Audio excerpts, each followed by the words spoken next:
Sandhills Community College's Best celebrates the outstanding achievements beyond the college of faculty and staff. The 2020 Hastings Exhibit celebrates Kevin Lewis for a lifetime of journalistic and curating efforts in film, dance, and theater. When I look at the scope of my work, I see that my work and the work I chronicled, whether it's dance, Broadway, or dance, theater, or film, it's all based on choreography, without spontaneity. Sandhills Community College is impressed with the sheer scope of his writing achievements. From magazines to scholarly tomes, Kevin Lewis has used words to celebrate American dance, to profile television production crew talents, to foster productions of memorable stage plays, and to create exhibits that celebrate American heroes. I think the happiest time was when I was an editor of a dance magazine, because I could interview directors like Stanley Donen on musical films, and I could also interview Martha Graham dancers. And everything in life is based on timing and choreography. And I always try to have a pacing in my writing so that one wants to go to the next paragraph. And you always have to have a good opening which says everything about the article, and then about the person or the film, and then you go from there. And this only represents probably a sixth of the work I've done. Because of things. But I started out in New York writing.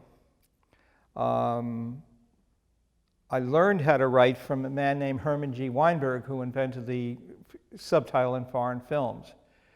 And he taught me about brevity and saying everything you need in a few words. The exhibit starts with an impressive profile of the work Mr. Lewis has done in preserving film history. This collection represents highlights of a career that goes from 1978 to the present. And it reflects various parts of my career. But I always brought the human values in every subject matter I meant, which make a consistency. About film history,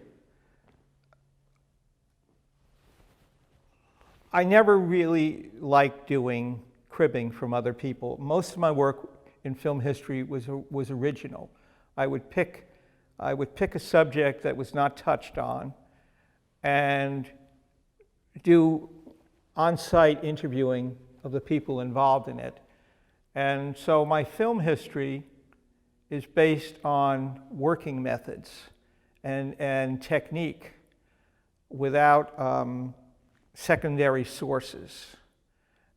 The article collection is registered with the U.S. Patent and Trade Office in hopes of preserving it in its entirety for future scholars. I did this month in film history basically because it was approved by the magazine, and you're going to have to say the name of the magazine. Well, it was called the Motion Picture Editors Guild, but now it's called Cinemontage. But it was based on work I had been doing since the mid-'60s, where I researched a film before it went on at television, because I was the first generation that could actually see the scope of American filmmaking every day on television. The scope of these profiles run the gamut of film: The Apartment, Gone with the Wind, It Happened One Night, On the Waterfront, Body and Soul, and master documentaries. Kevin Lewis's career put him front and center with a range of film icons. He shared a remarkable evening with Jessica Tandy. He has profiled dance master Donald O'Connor. He has been present for evenings with Sir John Gielgud and Helen Hayes, In each instance, his journalist instincts captured in words the careers of greats like Maureen Stapleton and Lillian Gish. And I look at, and it happened one night, and I wrote about this in the article. It was a film shot on such a low budget, and it had to be done in 3 weeks. They couldn't build sets, so they had Clark Gable and Claudette Colbert in fields and haystacks, which makes that film modern almost 100 years later. Lewis also celebrated the careers of great directors in his long writing career.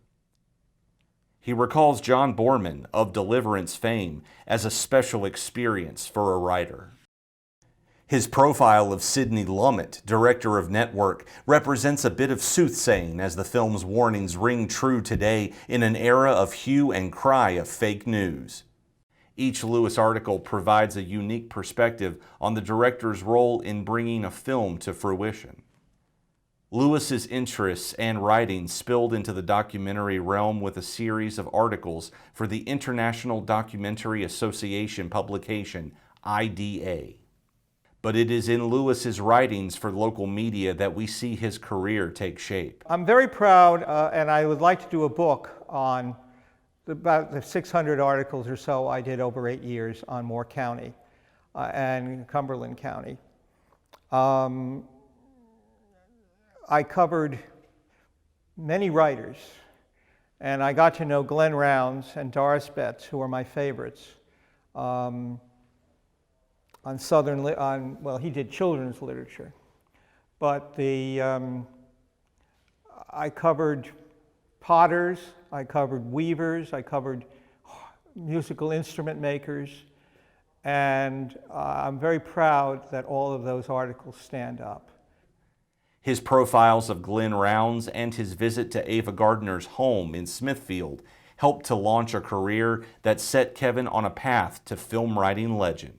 The exhibit features many of the articles in print form, and actually I have Sandhills Community College to thank for that, because they were large things. In the early days, I used to take them over to and they would make reduction copies for me on acid-free paper, which is the only reason we could reproduce that in a normal format. The pieces that were never reproduced are very yellowed now, and that's the sad thing about newspapers, that they will just eventually not be there.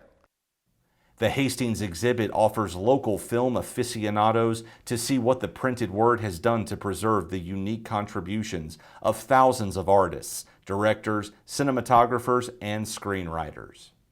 The satisfaction, which I hope people took away from it, was a glimpse into a world which has vanished and is very different from today, but is a very valid world, and I'm proud that I was able to do this without any attitudes which we've since gotten out of, social and racial attitudes.